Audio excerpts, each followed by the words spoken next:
You and Your Young Child, a program of information and services available for you and your child from prenatal to age 5.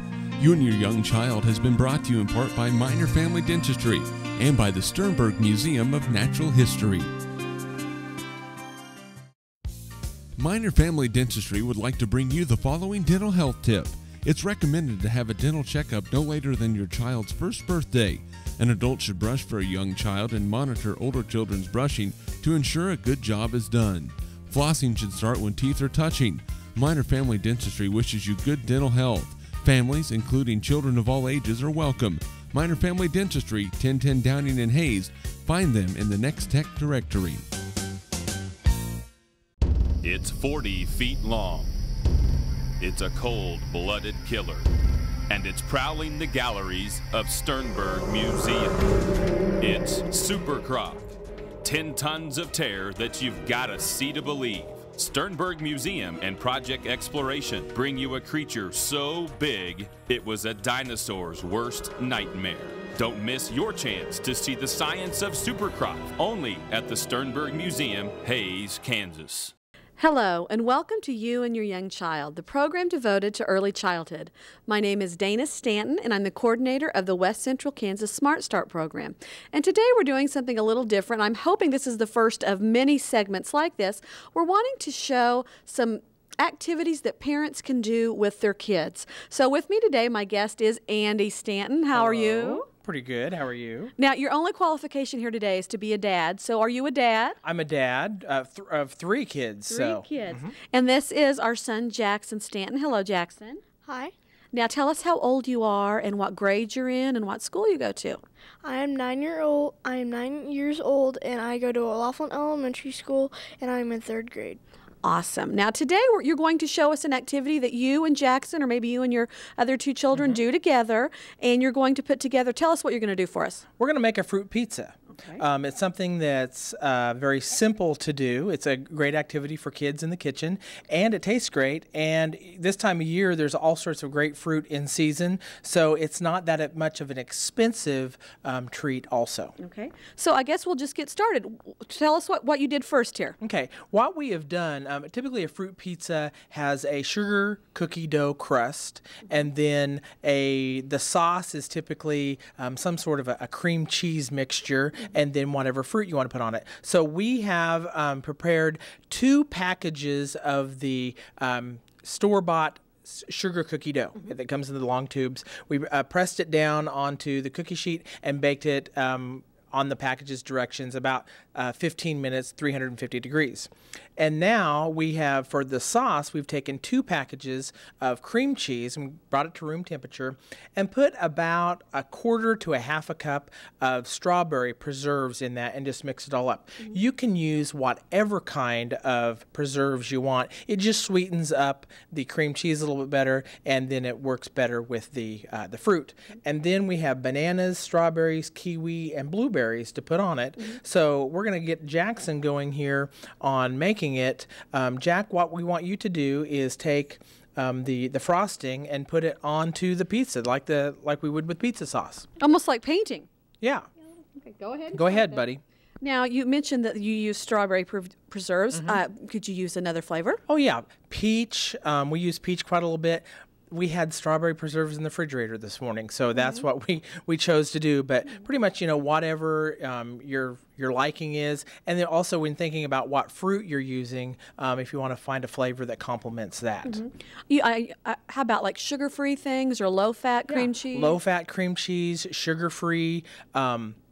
Preserves, and you don't even have to put the preserves in. Again, it's just one other step of providing a little bit more flavor. But when you're dealing with 2 packages of sugar cookie dough, we want to restrict a little bit of the sugar a little bit sometimes. But it really makes it pretty easy. And as you can tell here, we just have this at room temperature. We did pop it in the microwave for just about 30 seconds just to get everything incorporated in, and it's working just almost like a cake frosting. Now, I know obviously some of the fruit it's been all cut up.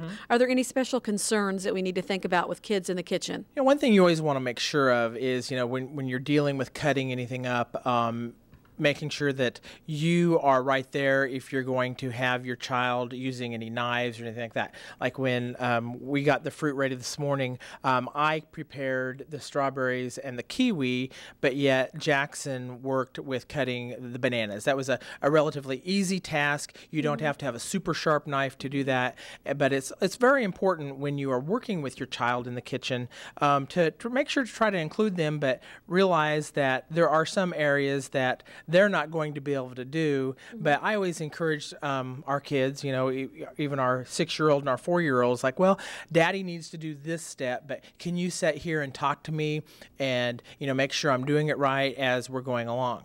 Another thing that is great when you're working with your kids in the kitchen is thinking about all sorts of different type of life skills that you can incorporate into making a recipe.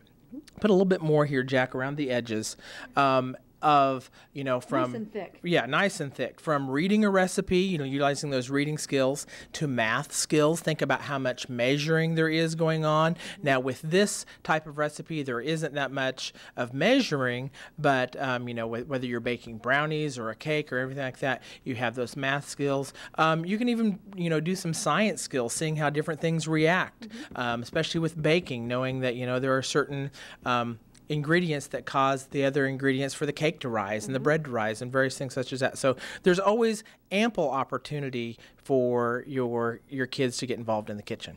I see you licking your lips, Jackson. Are you wanting a bite? Little bit. A little bit. Okay, what's next? Okay, I think we got a good job here, and it looks like we had plenty of frosting left over, so, you know, you could easily break that down to 1 package of cream cheese. We weren't really sure exactly how thick Jackson would put it on this morning. So now, Jackson, it's your choice of how we're going to put all of this fruit on here. You can do it in stripes. You can just kind of do it whatever kind of pattern you want to. And again, this brings in some artistic skills you like to design and draw, so go ahead and start putting things on there. But you want to remember, we don't want to have all kiwi in one area or all bananas in one area, because one of the best things we're going to do is we're going to eat this afterwards. So when we take a bite, we want to get a wide variety of tastes. And I imagine, as Jackson, go ahead and start decorating. This might be a good way to introduce some new fruits. Maybe your child hasn't had a blueberry or a kiwi, and this would be a way maybe they'd be more likely to try a new fruit if they get to help put it together. Yes, and you know, we did this with fruit pizza, but you can also do it with vegetables and using crescent roll dough and baking it into a cookie sheet like this, and then chopping up vegetables such as broccoli and all sorts of various things that kids might not be real excited to try, and then just take cream cheese and put dill and some other seasonings in it, spread it on there. No jelly in that one. No jelly in that one. No, that's more of a savory dish that you can do, which will introduce all of those new vegetables to your kids also.